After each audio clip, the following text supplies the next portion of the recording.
যখন কোনো মানুষ তার চাওয়াগুলো পাবার জন্য আল্লাহকে ডাকে আর নিজের সকল ইচ্ছা আল্লাহর কাছে খুলে বলে, তখন অনেক সময় সে খুব চিন্তায় পড়ে যায়। যে জিনিসের খেয়াল তাকে বারবার অস্থির করছে, আল্লাহ কি সেই জিনিস তাকে দেবেন কি না? তাহলে মনে রাখো, যখন আল্লাহ তোমাকে তোমার পছন্দের জিনিস দিতে চান, তখন এই 4টি বিশেষ ইশারা তিনি প্রকাশ করেন।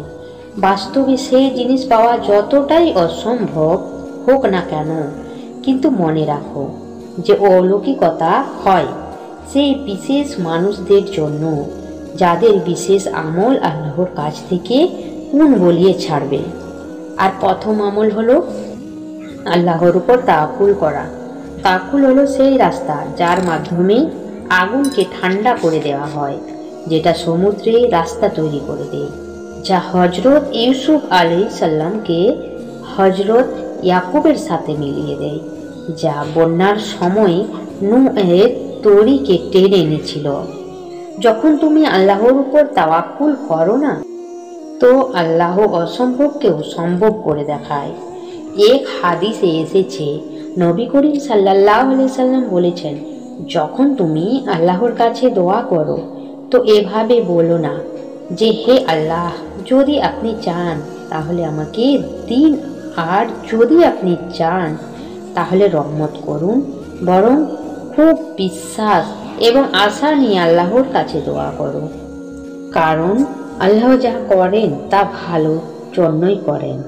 আর যদি তুমি এটা ভাবো যে মনের পছন্দ মতো চাওয়ার খেয়াল তোমার মনে আসছে, সেটা তোমার নসিবে আছে কিনা, আল্লাহ তাআলা তোমাকে কি দিতে চাচ্ছেন, তাহলে এই কথা জেনে নাও, প্রতিটা জিনিসের ভালো এবং খারাপ দিক আছে।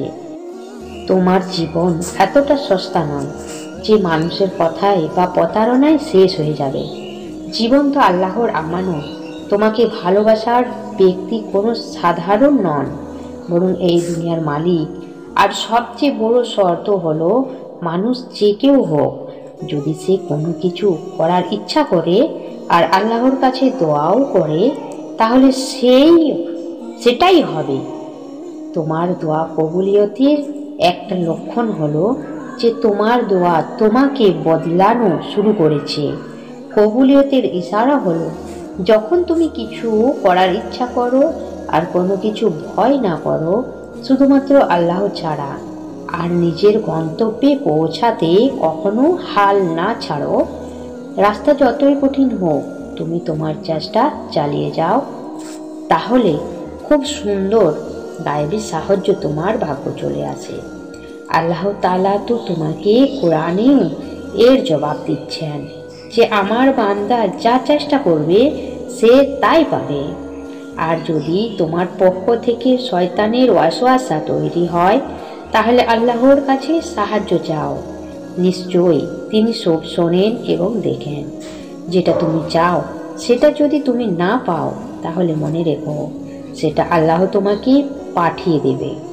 যেখান থেকে তুমি ভাবনা শেষ করো, সেখান থেকে আল্লাহ পরিকল্পনা শুরু করেন।